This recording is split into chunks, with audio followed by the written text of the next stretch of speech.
Good afternoon, everyone, and welcome to this edition of Entrepreneurship Matters. This is a conversation that we have with a up-and-coming business and an established entrepreneur to really talk about the story of entrepreneurship. This is our 32nd week, and we started this last summer, really at the urging and the visionary brainchild, Camry Moses, who's an amazing young entrepreneur in our city, gave us this idea, and we have been back at it, and we are bringing you two amazing entrepreneurs to talk to today. It is all about plants, and so we're growing today, growing every minute, and we're going to talk to two folks who get to see that on a daily basis.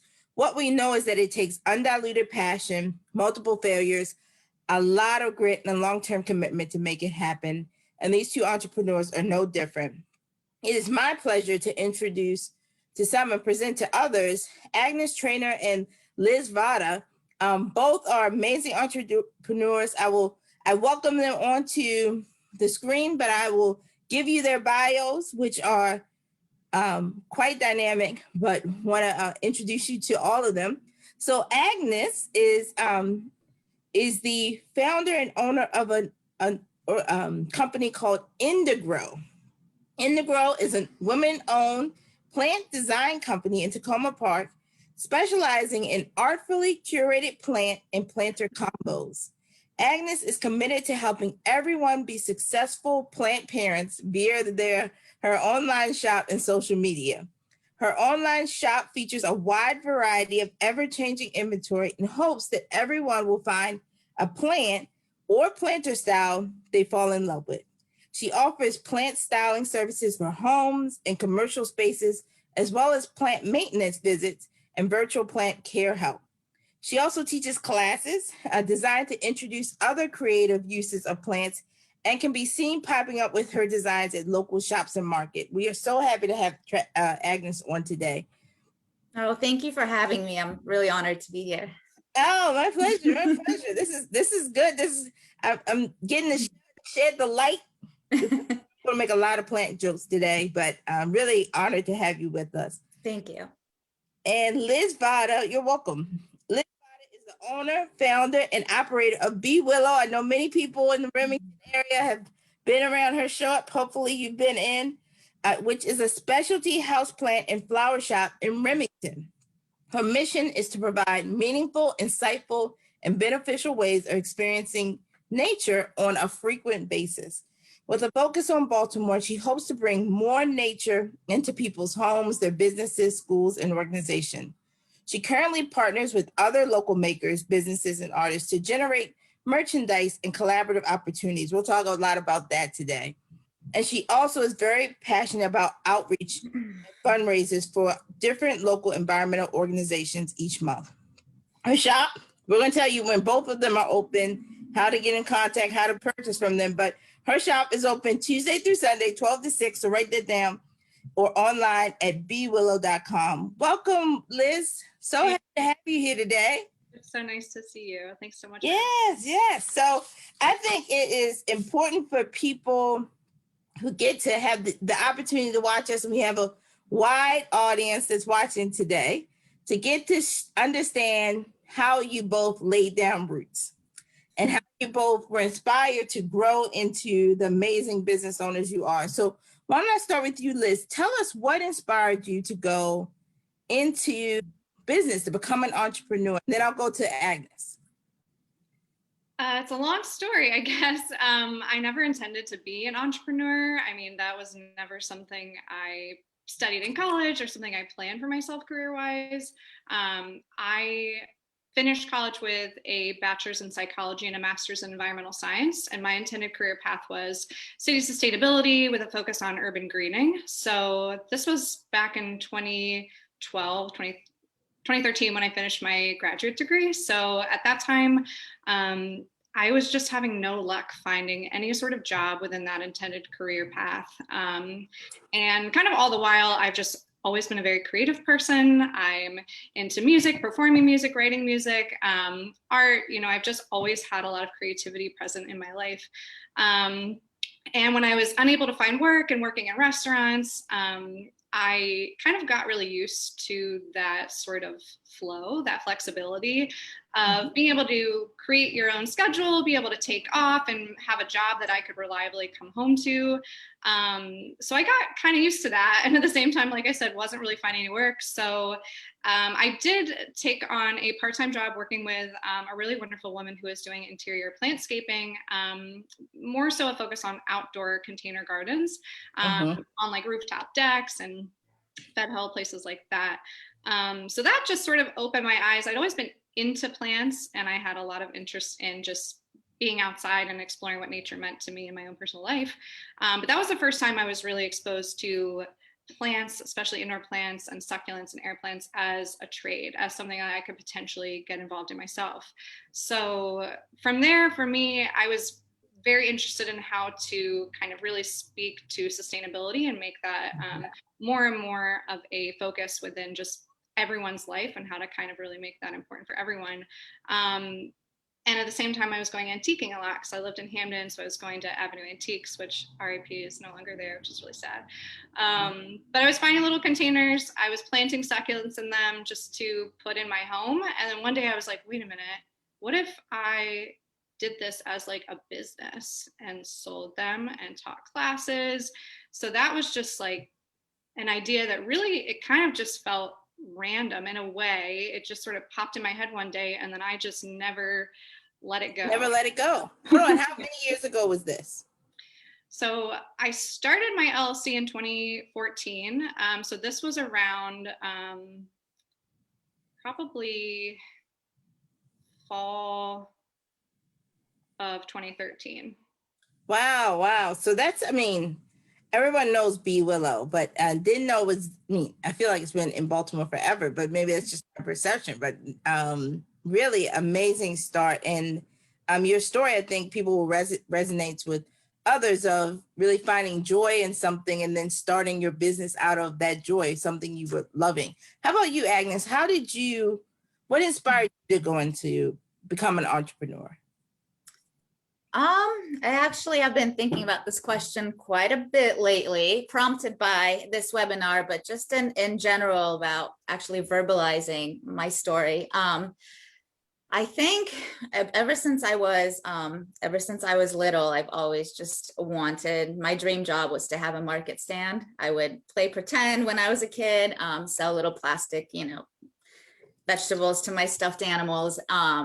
And I just think I really they always buy it, encourages you. Right? They did. I'm not even sure if there was money exchange, but there was just something, just like that I really love about that practical exchange of goods, and also just that close personal connection with others. But I think entrepreneurship as a career choice probably became more of an idea when I became a mom, and I wanted more flexibility.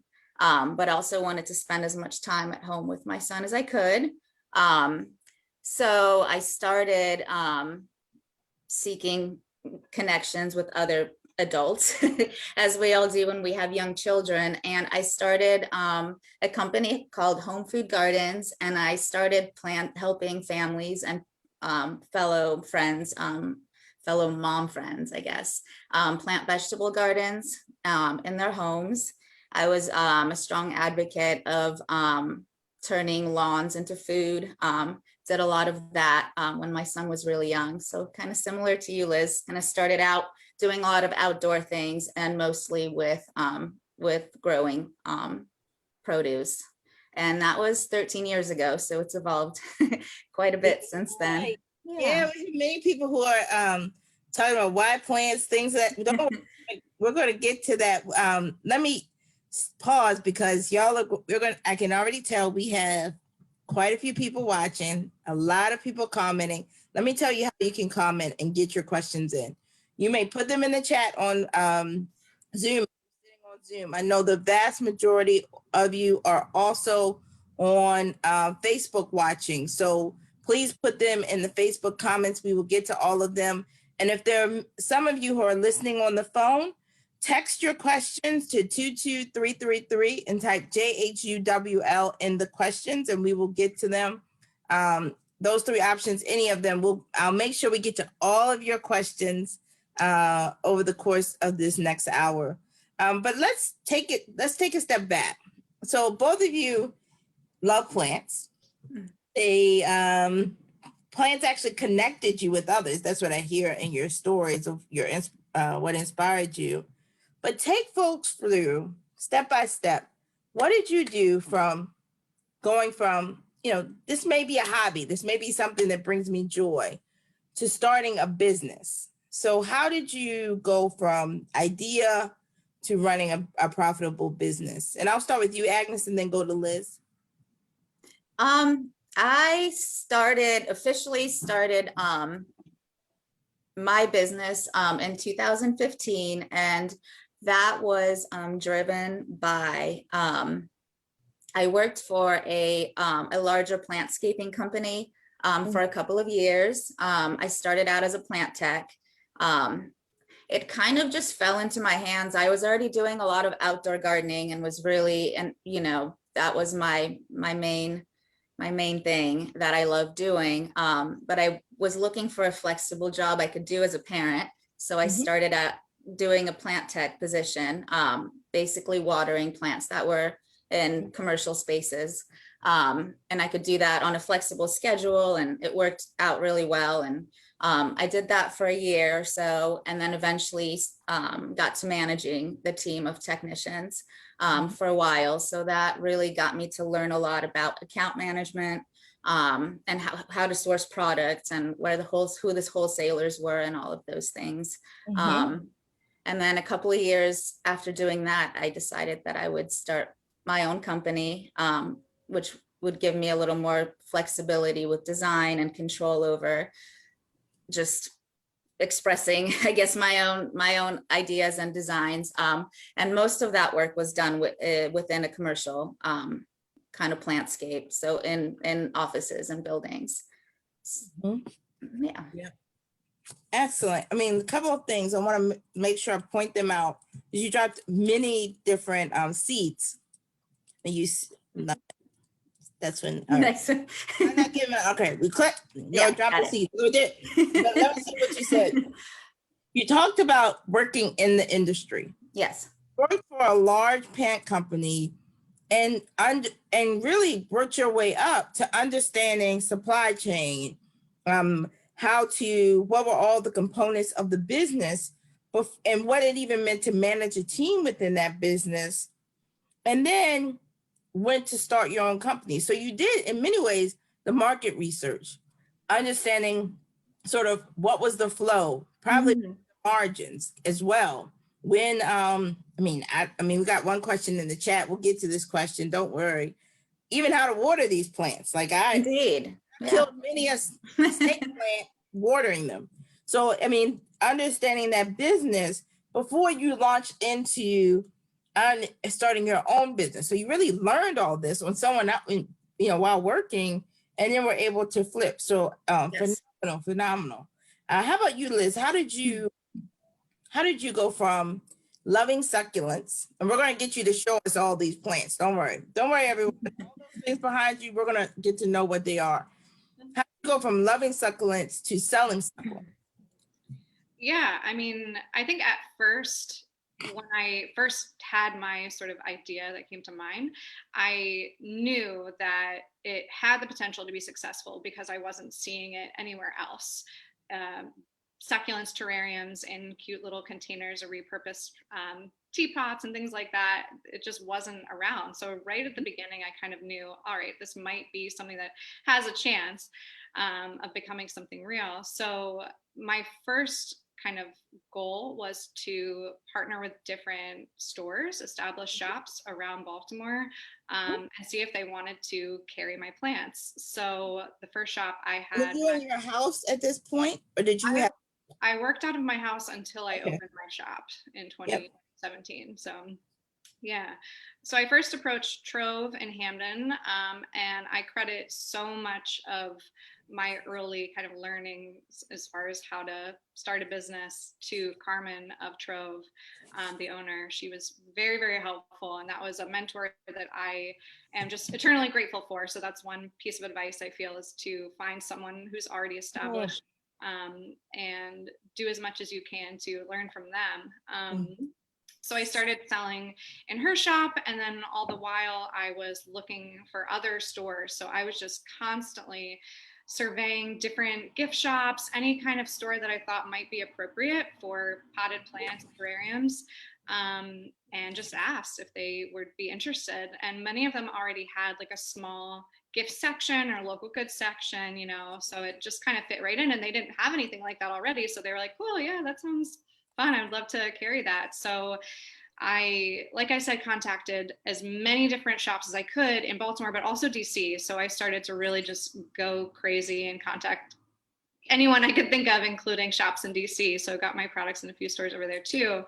And then all the while, I knew that workshops would be a really good way to just build awareness of my business and just form these partnerships that would inevitably be great for cross promotion. So I kind of dedicated 2015 to doing tons of workshops. I mean, I was doing, it's hard to even like remember how many, but I was doing at least 2 a week or so. I was doing tons of them, and I was doing recurring workshops at different cafes.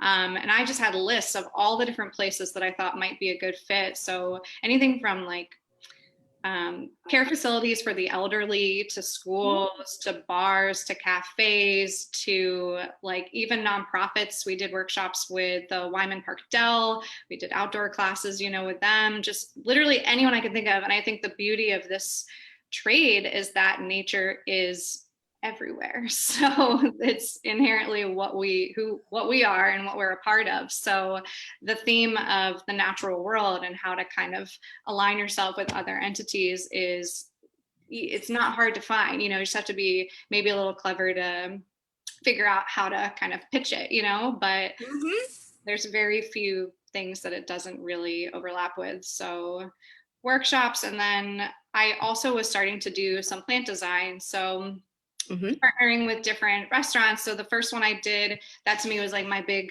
first one, was at Artifact Coffee when I was actually working there. So I love Artifact Coffee. Artifact for a while, and I redid some of their planter boxes. And the thing that really helped me at that time was that the landlord that I now rent from had an office directly next to Artifact. So I befriended my future landlord and just sort of mentioned one day, well, they were seeing kind of what I was doing, you know, and they were like, oh, this is neat. So one of them worked for a green roofing company. So I just he just was interested in what I was doing. And it was pivotal to the shop because he was the one that pitched it to his team, being like, let's take a chance on her. You know, I know doesn't have a ton of like business experience, but like, I think this could be really cool. So that, and then the last thing I want to mention was I started a market. So I started a craft market in December of 2015. So still before the shop, because we opened in 2017. And in doing so, I grew the market into something that started with like 10 vendors, and just all small local business craft vendors, into a 50 to 80 count of vendors at our house. And we did that every month at our house up until COVID hit. So doing that just allowed me to meet a ton of people, obviously small businesses, which to me is just the way to do it. You know, you just have to make those connections, and before you know it, you'll be like, ooh, this is a fun idea that we can do together, you know, and then you'll have those relationships for years and years. You know, I still work with so many of the people that were one of my first vendors at the market I started. So no, you dropped so many gems just now. One, you started small. So there are a lot of entrepreneurs I know watching. I see some of your names. I know you're working out of your homes. You won't be there forever. And really took the time to grow your business.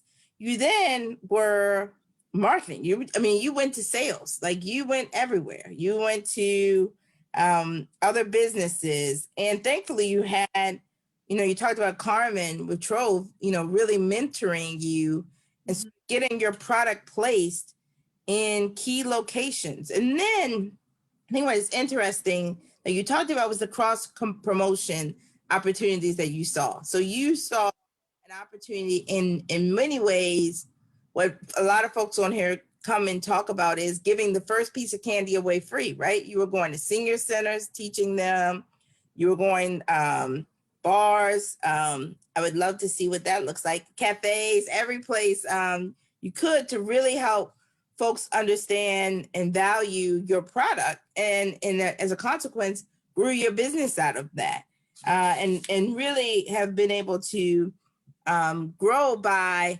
having others alongside you. You talk about the craft market, where you're allowing for a marketplace for all of you to be, that would ultimately inure to your benefit as well.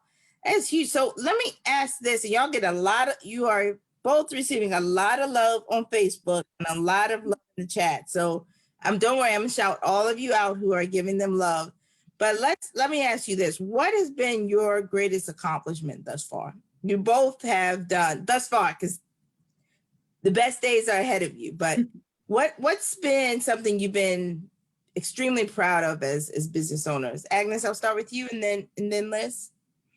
Okay. I mean, I guess my accomplishment on a personal level is finally having really found a lot of satisfaction in the kind of my business has kind of evolved to really become something that I truly love, even though I wasn't exactly sure that it was that from the very beginning.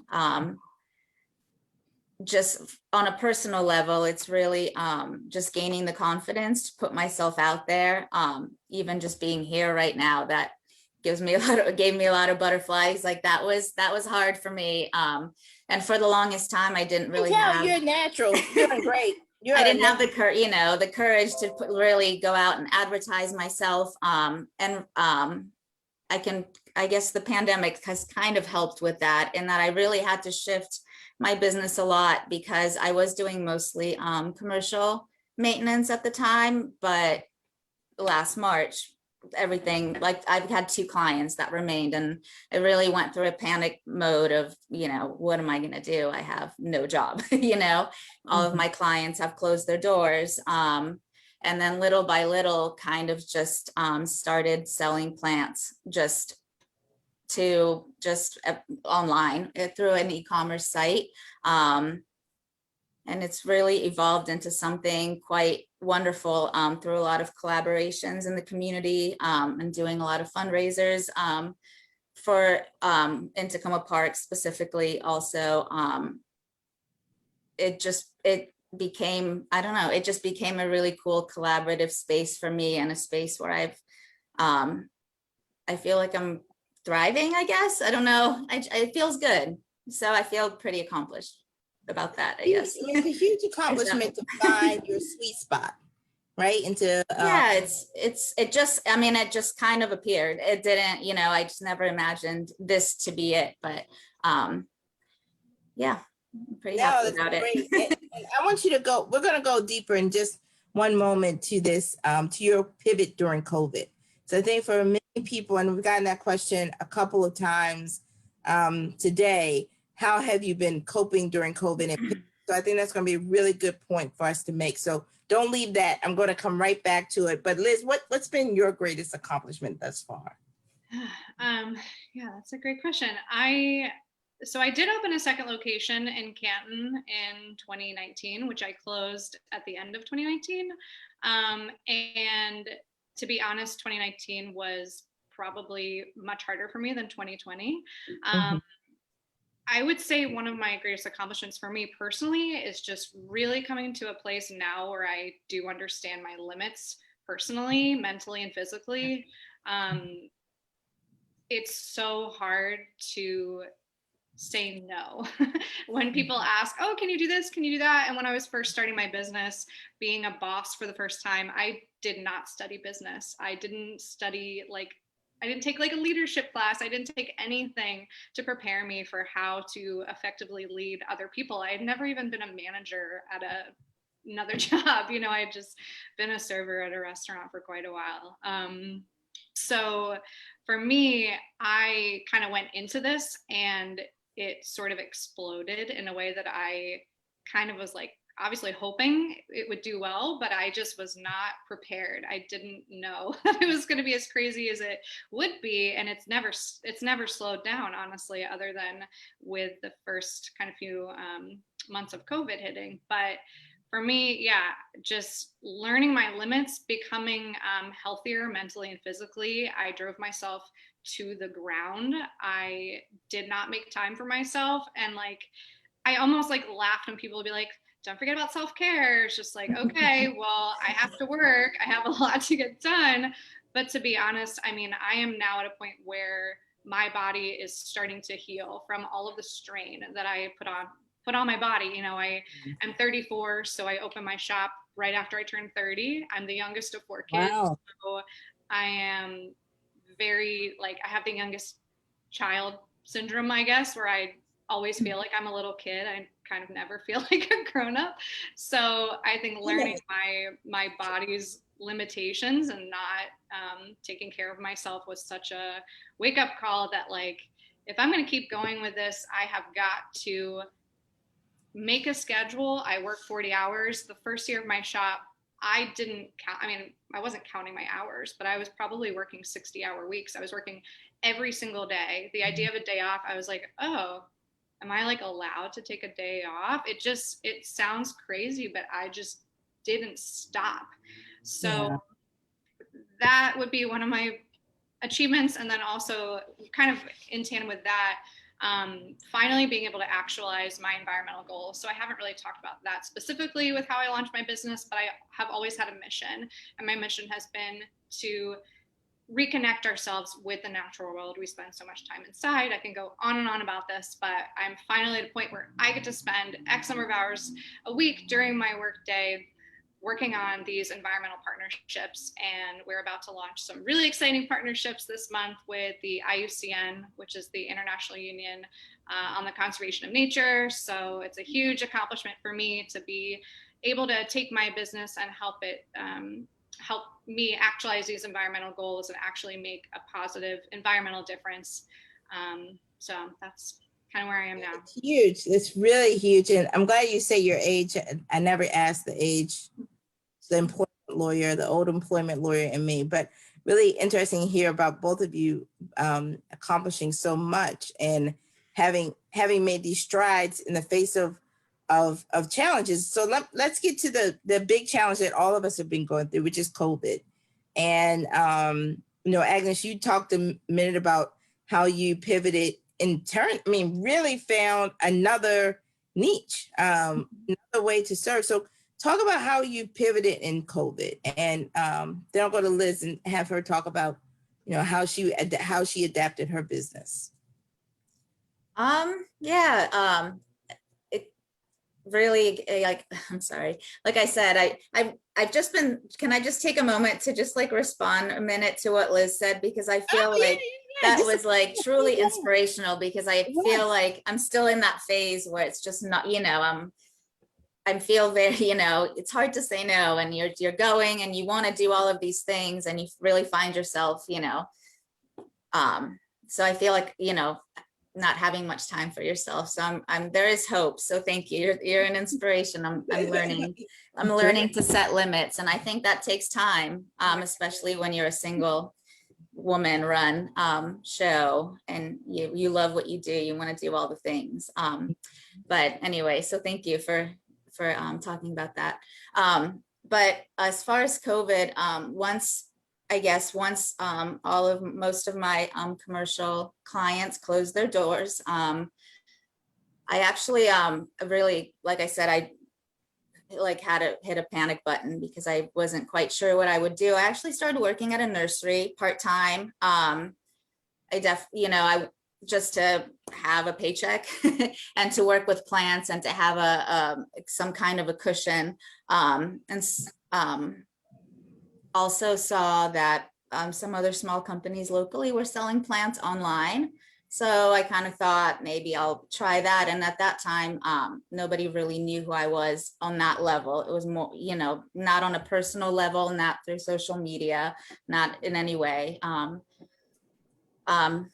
known. And kind of just started selling plants, posting photos on Instagram, and I started an e-commerce site, and slowly started selling plants there. And also while working at the nursery, I kind of really started enjoying pairing plants with planters together. And while working there, I kind of realized that people really kind of maybe wanted like a complete package. And that is the niche of my business, is selling complete designs. I pair the plants with the planters. I'll sell the plants alone as well, but I really enjoy pairing the two together. So and that seems to do really well. People seem to really enjoy getting the full package deal. I realized that it wasn't quite as intuitive for most people to find the right planter for the right plant as far as like style and size.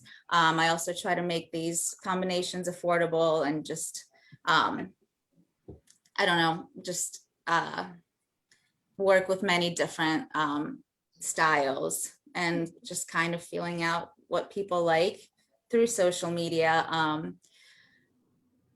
And then also just I'm sorry, I'm a little bit nervous, just like trying to figure out exactly how things happened. But in order to kind of just gain some credibility within the community and get recognized, I mean, I definitely had a lot of people help me along the way. A lot of people helped spread the word. I did a COVID fundraiser for the city of Tacoma Park, where I put together a few plant designs, and I had those sold within the community, and then donated a portion of the proceeds to the local COVID relief fund. And that was really well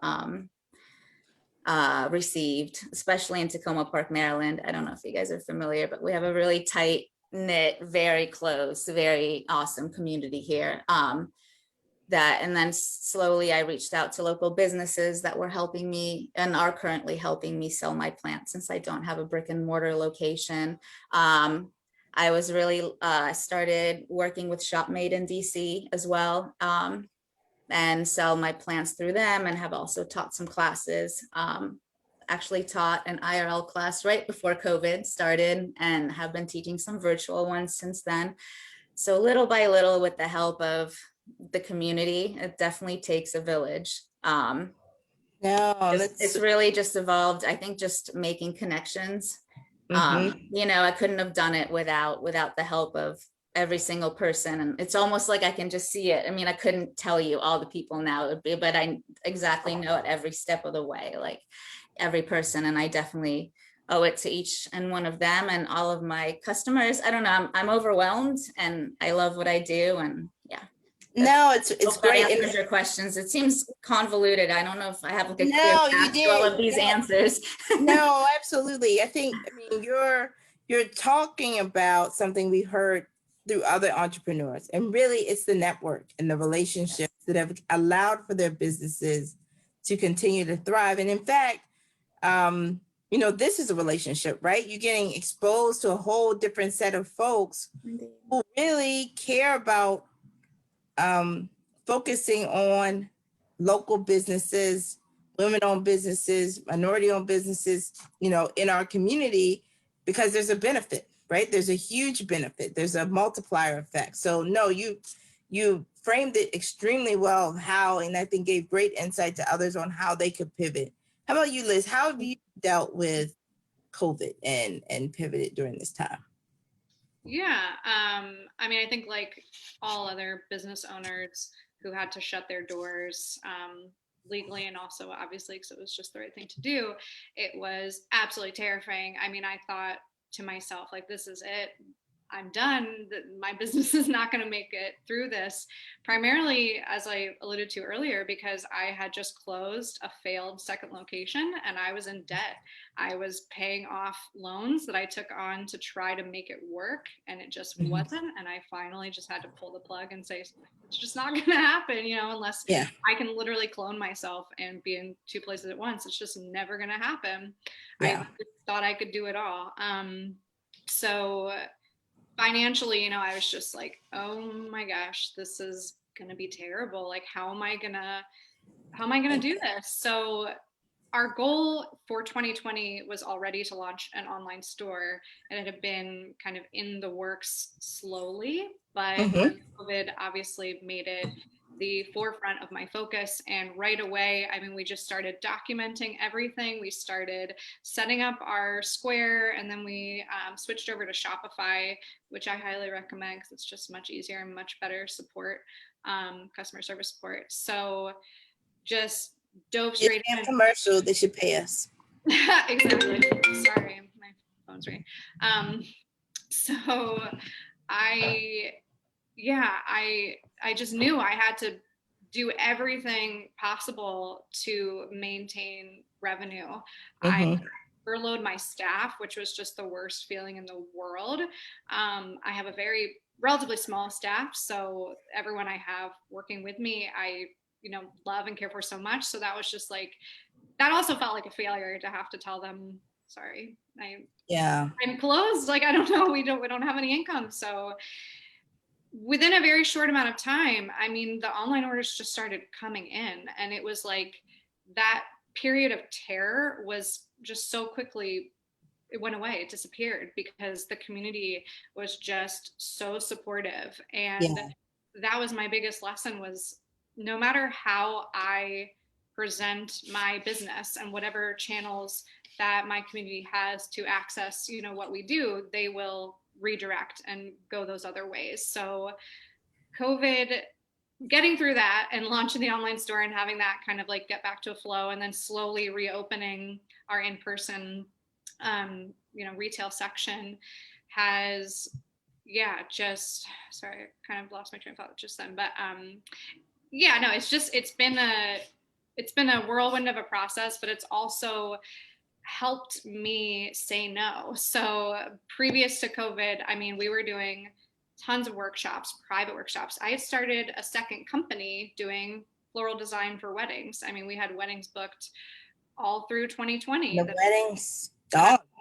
still dealing with all these postponed weddings and how to deal with that. But yeah, I had a separate company, doing all of that. We were doing plant design, plant maintenance. We were doing bulk orders, running this market. I mean, it was nuts. So I had the power to be like, whoa, okay, I'm literally just focusing on my retail shop and this online shop, and that's all I have to do. It almost to me felt like such a breath of fresh air. It was just like, okay, I can literally not work every day. And then we decided, when we did start to reopen, we'd be closed 2 days a week, and then that went down to 1 day a week. But even just now being closed on Mondays, prior to COVID, I thought financially I would have to be open every day of the week. But I learned people will come when we are open. We don't have to be open. We don't have to make ourselves that available. People will come when they can, So The market will adjust. If the product's good, the market will adjust. exactly. So yeah, COVID has obviously been very challenging in my personal life, also obviously for everyone else, but we've all, I'm sure, been dealing with COVID in different ways personally. So dealing with loss, dealing with supporting others, dealing with just all that's come along, learning how to be, I think, a more empathetic boss, being able to really help support my staff, who everyone has a different relationship with COVID, I guess you could say. Some of us are immunocompromised, some of us don't have any real worry at all, so it's just being able to weave public health into your business when you never thought that would really be a concern was probably the most challenging thing. Still is, it's making sure staff feel okay, making sure customers feel okay, making sure I feel okay. It's a whirlwind. It's crazy, but No, it's absolutely. And so you talk about your business and supports and things you pivoted. So I'll always ask this question because we always have Oprah watching, and we have Melody Hobson watching today in particular. But can you talk to them? Tell them, what can they do to support businesses like yours? Like what advice would you give them? They sit at different access to different networks. They have access to different tables. They are able to talk about, what supports really would make a difference for businesses like yours. So talk to them, tell them a little bit about what advice would you give them? Agnes, and then I'll go to Liz.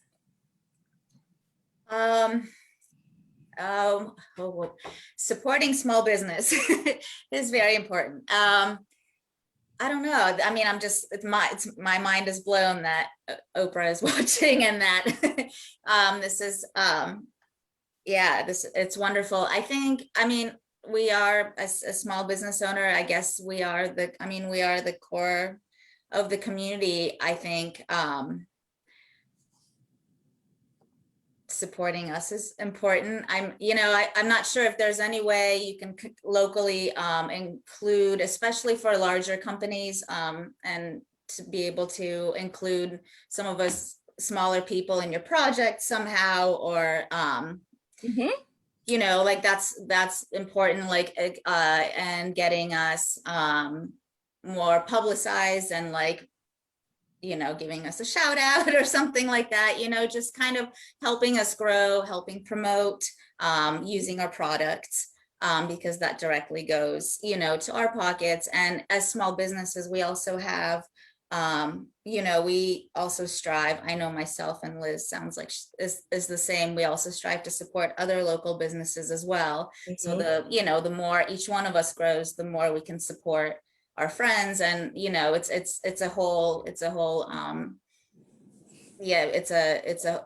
comes full circle. It's not just supporting me, it's supporting a wide array of local businesses as well. And that's important. No, it's evident. And you talked about the planters, the those who make those things, the nonprofits that benefit from your proceed work. So no, the multiplier effect of giving access to a platform, shout out, is just transformational. How about you, Liz? What would you what's your advice? I guess, first of all, hi, Oprah. I love you. And this is insane, just to get that out of the way. But yeah, echoing some of what Agnes said, I mean, support via social media marketing. I mean, Baltimore, I'm in Baltimore City, Remington is a small neighborhood in the north side of Baltimore. Everyone knows the way the media sometimes presents Baltimore. I mean, there's so much going on in this city that is so wonderful and so beautiful, especially within the small business community. I mean, when you support a small business in Baltimore, you will be supporting multiple other small businesses. And I credit a lot of my success to being in Baltimore, mostly because every person I have worked with has been so excited to support each other, to recognize that, competition is just kind of silly. It's like, we need to support each other because so much good can happen. And I think what I see as a trend amongst the small businesses in Baltimore is that we all really care about something else. We have our focus, whether we are bakers or, whatever, but it's very prevalent within Baltimore small businesses to have other charitable causes that people are just constantly highlighting and trying to help raise money for. I mean, I think have a culture in the city where we just all do it and it feels good. And you as a shopper can know that when you support small businesses here, that you're helping that small business support other things that are just so important. And yeah, for me, I mean, trying to really affect environmental change through a houseplant shop, it's just to get more financial support, to get donations. I mean, we're doing monthly lectures featuring leading experts around the world on conservation and plants. And every month we're going to have a donation-based lecture. So if you would like to attend one of those, you can pay whatever you'd like to attend.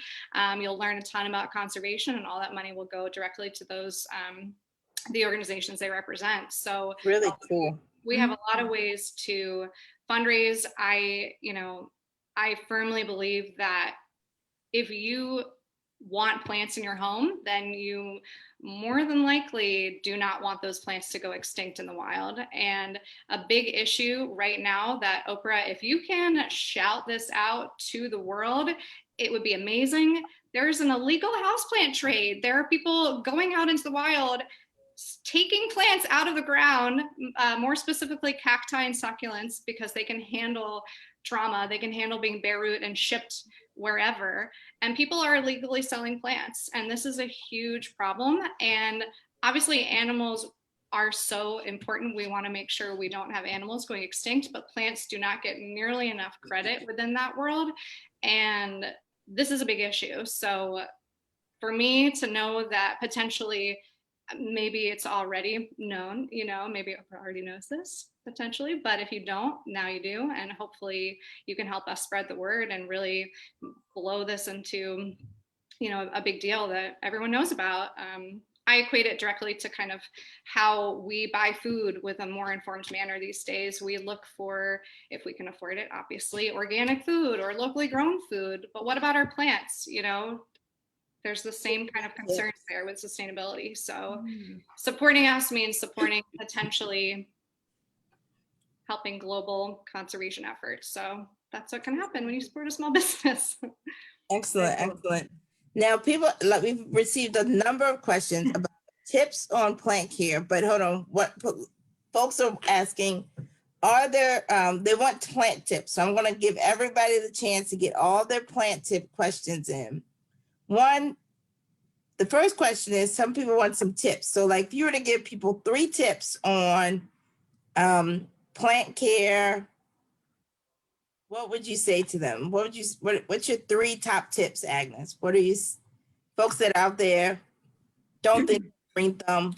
Yeah, I mean, the most important thing is making sure you're getting the right plant for the spot that you want to put it in. You want to make yourself familiar with what the specific plant that you are getting needs. Because it's not going to thrive at all if it needs light and you put it in a sunny spot, and vice versa. So really just educating yourself a little bit about the plants that you're getting. Also realizing that plants are living things.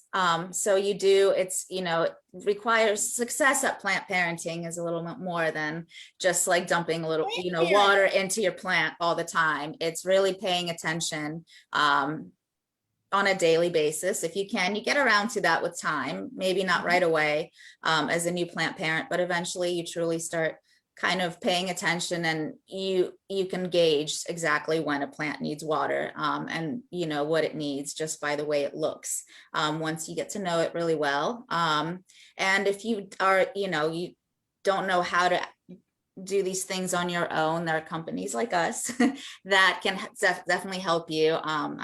You can always reach out to me, and I'm sure to Liz as well. And we are happy to help you pick the right kinds of plants. And number 3, I think the biggest killer of all plants overall is overwatering. I think I've realized that people think that plants need water on a daily basis sometimes. So I get questions like, well, is it every other day, or is it, how many times a week? And, most plants, there are a few that need water, maybe a couple of times a week, but that's fairly rare. So plants do not need water every day. That's a good, that was another question. Someone asked about the overwatering, underwatering. What are your tips, Liz? What would you say? 3 tips. Well, yeah, Agnes covered a lot of the tips that I had in my mind, other than I think something that really to me is helpful is being able to learn where a plant is native to and what that particular plant can grow into when it is growing in its native region where it has everything it needs just by being outside. So learning the kind of how a plant ages from tiny little seedling or small cutting into what it ultimately can be. I think that's very telling. And that sort of goes hand in hand with how plants are cultivated and grown is not how you would always stumble upon the plant if you were seeing it growing outside. So asking, I mean, I can go into that for hours, but asking, when you're buying your plant, oh, is this a cutting? Like, is this supposed to be growing like directly next to this other exact same plant? How was this, did this come off of a much larger plant? How is this cultivated? So the the cultivation of the house plant, you know, can be very different to how you would see it growing naturally. So that can be very informative as far as what the plant will do, because I think most people think that the plants just grow out of the soil looking like that, when in reality, pretty much every single plant is grown as a cutting. It had been propagated off of a more established plant. If you ever see like a woody stem on a plant, that means it came off of a much bigger plant that took a long time to get that woody stem. So that is very important. What else was I gonna say? I had a good one and now it's gone.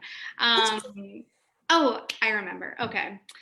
The biggest thing I think also that makes a huge difference is understanding that plants do not have feet. Plants do not walk around. They become established in one spot. They get used to the conditions there and they grow, right? They don't walk around. So anytime you move your plants, you can be shocking your plants. So pick a good spot, like Agnes said, know the light that your plant needs and just leave it alone. And that then goes into my last thought, which I'm glad. People have feet. They've got feet. You know, it's like everybody. Yeah, just right, exactly. So plants, they are much more similar to us than I think a lot of people realize. So you said some really good things. I mean, I'm going to use them in speeches, but yes. My last thought is just when we get our plants in, they have been freshly pruned. Any yellow leaves have been removed, right? The plants are looking good, because some people do equate a yellow leaf, a brown tip to, oh, that plant's not healthy. That plant's not worth whatever the price tag is. When in reality, plants are constantly changing and growing, experience seasonal, effects like dryness and brown tips and things like that. And also just yellowing leaves can be a product of age. It could be a million things, but plants do grow, they do change. So unless you yourself have a pristine greenhouse, you should not expect your plants to stay looking exactly how they did when you bring them home. They're gonna acclimate to your space and they might experience some stress in that transition. So I think that to me is just so important, that like when you buy a plant, like you should be shocked if that plant looks perfect for the next few months, you know, or forever after that. Like you should expect your plant to show that it's like, ooh, okay, that was like something, you know, and here I am, now I'm gonna acclimate to this spot. I'm in a new house. I'm not, yeah. So this is, y'all have given people tips. They've been talking about, now they know now how not to overwater. Let me ask these questions, and then I'm going to get you to show us your plants, because we're about to run out of time. Let me give you all of these shout outs. People are saying, this is great, fantastic stories, loving what you're sharing. Folks are shouting you out, Agnes. The designs are amazing, truly inspiring. Thank you. You've taught some people how you support some artists, and you have a one-of-a-kind touch. This is Go Gardeners Garden Coaching. Thank you, Elise. I'm sorry, I'm going to plug in my computer because I just realized. Oh, no worries. You're good. Let me ask you this. What are some of the plants we see behind you, both of you? You have some spider plants, elephant ears. What do you have? What are these plants behind you? So put a couple of them out for us, Agnes. What do you have? Oh, for me? Gosh, sorry, you guys. I realized it was a little dark. I just plugged in my computer and voila. Okay, so I do have a few highlight babies back here. I have some, there's a big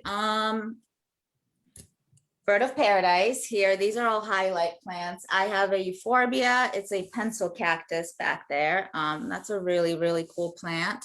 We've got a few ficus trees.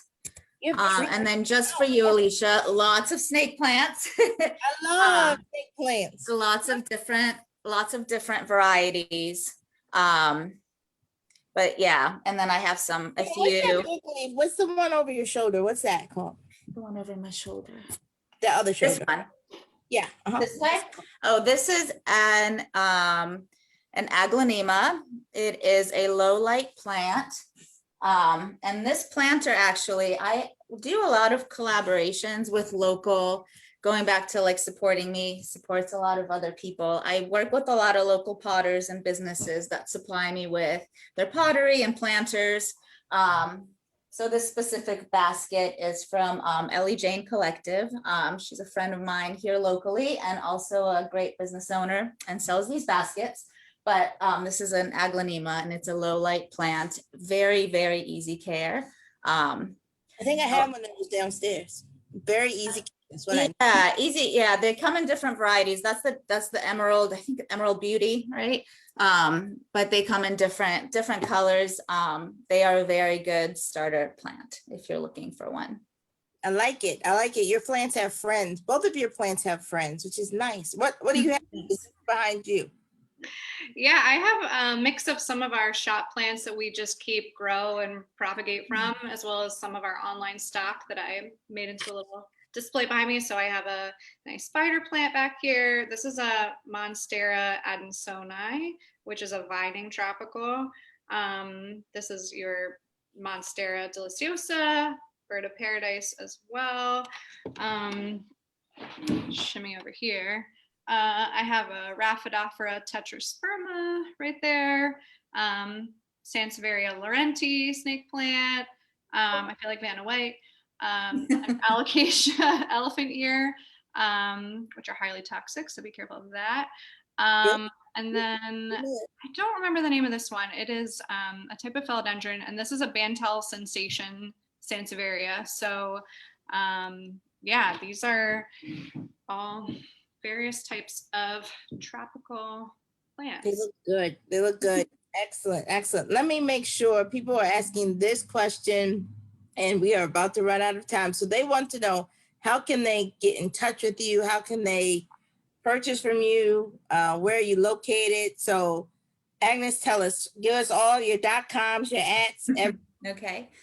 I am a home-based business in Tacoma Park, Maryland. I currently do not have a brick and mortar location, maybe perhaps in the works at some point. But I do have an online. The best way to check out all my stuff is through Instagram at Indigrow Plants is the handle. That will take you to my online shop and also show you all the locations where you can find my plants currently, IRL, if you'd like to just shop them and then support those businesses in turn. There's some fabulous ones in Tacoma Park that are selling my plants. And I do deliver throughout the DC metro area, about generally within 10 miles of Tacoma Park. And you can reach out to me with any plant questions as well, or if you really want to have more of a design done for your space, you can send me photos. I work with folks helping them do interior design projects as well, all virtually these days. Yeah, that's that. Excellent. How about you, Liz? How can we get in touch with you, B Willow? Yeah. So my physical shop is open Tuesday through Sunday, 12 to 6. We are very active on Instagram as well. And our name on Instagram is B Willow B Mo, short for Be More, Baltimore. So you can always find us there. I generally manage the DMs there. So if you have any questions or anything, you can shoot me a message there. You can also email me. It's Liz, Liz, at bwillow.com. Where's your brick and mortar? Tell them your brick and mortar. We're in Remington. So we are just south of Hamden, which most people know of, or just adjacent to Charles Village. So we're kind of north of the city, in the city, north side of the city. We also deliver twice a week within 20 minutes. We have free delivery. We have an online store. So if you go to bwillow.com, there's a drop-down menu and it takes you to our online store. So you can always see what we have available. We just split our inventory between our online store and our physical store. So you can get a sense of what you might find when you come in just by perusing the online store. If you see something you love, I would suggest getting it. That way you can guarantee you have it and come by and pick it up or get delivery. Excellent. Excellent. We have all your .coms, your ads, all your websites and the chat on Zoom, but also on Facebook. So folks, Feel free, if you didn't get to take it down, we will make sure you get it in the chat. First of all, let me say thank you, Liz and Agnes. This has been a pleasure. Thank you. No. I think I've grown immensely from this conversation, so I really appreciate both of your time. Let me give a couple of announcements and then we're going to wrap up. But next week, return on the same time at 1 o'clock. We're going to have two amazing hospitality entrepreneurs. You do not want to miss this. These are women who have started their own. I mean, you don't want to miss this. Promise. Follow us on JH Connects on Instagram, Twitter, and Facebook. Email us jhconnects@jhu.edu. We want to thank our partners, Johns Hopkins University, Johns Hopkins Health System, Hopkins Local, the Mayor's Office of Small Minority-Owned Women and Women-Owned Business, and the Warnock Foundation. Thank you, everyone, and have a wonderful rest of your day. Thanks, Liz. Thank you. Thank you so much. Thanks, You're everyone. welcome. Thank you. Bye. Bye.